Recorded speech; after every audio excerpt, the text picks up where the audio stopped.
¿Y si te dijera que el libro del Apocalipsis no fue escrito para cristianos modernos, sino para judíos del siglo I? ¿Y si lo que tú llamas fin del mundo fuera, en realidad, una revelación celestial escrita en clave hebrea, que hemos estado leyendo mal durante siglos? El Apocalipsis no fue concebido como un misterio griego ni como un mapa del futuro. Fue escrito por un judío, en el exilio, usando el lenguaje, los símbolos y la cosmovisión del Tanaj.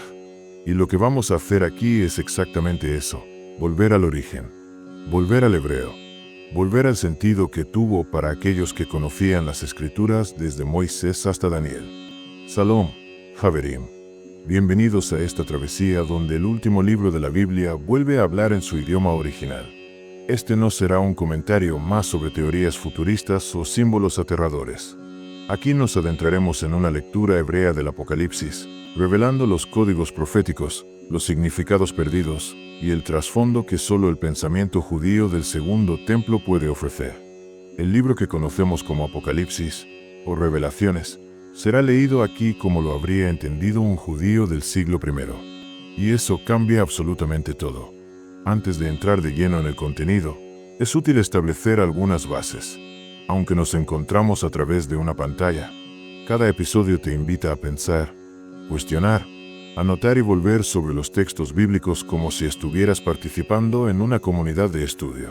La serie completa incluirá más de 20 revelaciones clave, cada una centrada en símbolos, visiones y personajes del Apocalipsis, con referencias constantes al hebreo, al Tanaj y a la literatura judía del Segundo Templo. Y si bien avanzaremos con orden, habrá espacio para la pausa, la profundidad y la revelación personal. Y ahora sí, vamos a lo esencial. ¿Qué es lo que realmente haremos en esta serie de vídeos? Vamos a reconstruir el mensaje original del libro de Apocalipsis. El mensaje que habría entendido un judío del siglo I. Porque Juan, su autor, era judío. Estaba preso en una isla griega, pero la visión que recibió vino del Mesías de Israel. Y ese detalle lo cambia todo.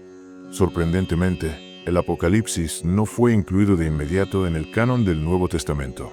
Fue uno de los libros más debatidos. Mientras Ireneo defendía los 4 evangelios ya en el siglo II, y las cartas paulinas circulaban ampliamente, Apocalipsis aún generaba dudas. No fue hasta el siglo IV o incluso V que fue plenamente aceptado. ¿Por qué? Porque no era como los demás textos. Viene a cerrar ideas que ni siquiera en el siglo II estaban del todo claras. Por eso es tan poderoso y tan incomprendido. Este libro pertenece a un género literario especial, la literatura apocalíptica judía. ¿En qué consiste? Primero, esta literatura surge en tiempos de persecución y opresión, cuando Israel estaba bajo el yugo de Babilonia, Grecia o Roma.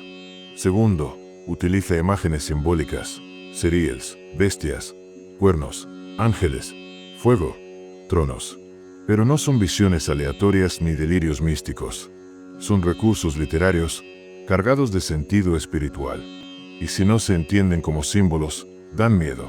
Pero si los descifras, consuelan, iluminan y transforman.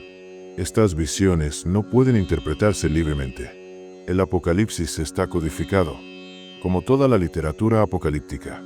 Tiene un glosario, un lenguaje propio, y muchas de sus claves están en libros que hoy llamamos apócrifos o deuterocanónicos: Enoc, Baruch, 4 Esdras, Jubileos. Libros que la mayoría nunca lee, pero que los judíos del siglo I conocían. Y también emplea un método interpretativo único, el Peser. ¿Qué es el Peser? Es sacar un texto del contexto original y aplicarlo al presente, de forma alegórica o analógica. Por ejemplo, cuando Mateo dice que Jesús vivió en Nazaret para que se cumpliera la profecía que sería llamado Nazareno, esa profecía no existe literalmente. Es un juego de palabras entre Nezer, retoño, y Nazrat, Nazaret. Eso es Peser. Y el libro de Apocalipsis está lleno de ellos. Más del 70% del texto está construido con fragmentos del Tanaj: Isaías, Ezequiel, Daniel, Zacarías. Es un rompecabezas teológico, armado con piezas antiguas para hablar de una visión presente. Eso es lo que lo hace una joya literaria y una revelación espiritual. Y ahora hablemos del protagonista de esta revelación. Yeshua Mashiach. Muchos lo conocen como Jesús, pero ese nombre no es hebreo. Es una transliteración griega. El nombre original es Yeshua o Yehoshua, el mismo nombre que Josué. Jesús y Josué son el mismo nombre, pero el paso por el griego Jesús y luego por el latín Jesús y el castellano moderno Jesús deformó su identidad hebrea. Hoy, la mayoría no asocia a Jesús con Israel, pero Yeshua. Y ese detalle afecta cómo lo percibimos, cómo lo oramos, cómo lo entendemos. Lo mismo ocurre con la palabra Mesías, que proviene del hebreo Mashiach, el ungido. Y en la Biblia hebrea, fueron Mashiach el arca, el tabernáculo, el sumo sacerdote, el rey y hasta Ciro de Persia. Pero en castellano, el Mesías se volvió una figura única, singular, exclusiva. Luego vino el griego Christos, y de allí Cristo. Pero, ¿por qué nadie dice que Aarón fue un Cristo de Israel? Porque suena raro, aunque en hebreo sería correcto. Mashiach no es solo un título, es una categoría espiritual. En tiempos del Segundo Templo, se esperaba no un solo Mesías, sino tres: un sacerdote, un profeta, un rey. Qumran los esperaba en ese orden, los fariseos en otro. Y por eso preguntaban a Juan el Bautista: ¿eres tú el Mesías, el profeta, el Elías? Pero los evangelios presentaron algo revolucionario, una sola figura que lo reúne todo: Yeshua como profeta, como sumo sacerdote celestial y como rey en su retorno glorioso. Hoy el judaísmo habla de dos Masías: uno ben Yosef, que morirá; otro ben David, que reinará como líder político. Pero Yeshua no encaja en ninguna de esas dos categorías. Él es otra cosa. Murió, sí, pero resucitó. Y no fue un caudillo militar. Fue el Cordero. Y también el León. En el siglo I, el templo estaba en pie, pero el arca ya no estaba. El sumo sacerdote no era legítimo. El sistema se había corrompido. Y entonces aparece un Mashiach sin templo físico, sin casta sacerdotal, pero con una autoridad superior, un templo viviente, un sumo sacerdote eterno, un rey celestial.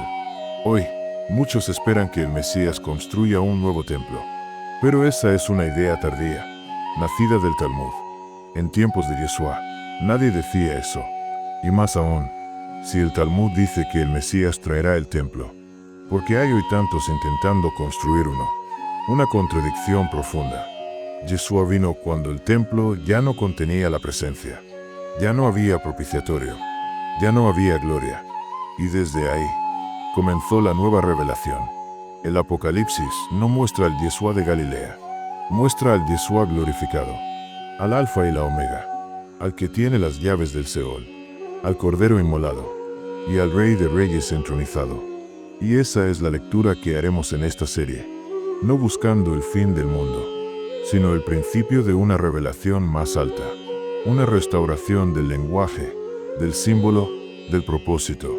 El Apocalipsis no es un acertijo, es una carta en código hebreo, escrita por un judío, para comunidades judías, usando el lenguaje profético del Tanaj. Una revelación que ha sido mal leída durante siglos, porque olvidamos su idioma. Pero ahora, el velo comienza a caer. Yeshua no es solo el que fue, es el que es, y el que ha de venir. Esta es la visión que exploraremos juntos. Así comienza esta serie. Así se abre la revelación.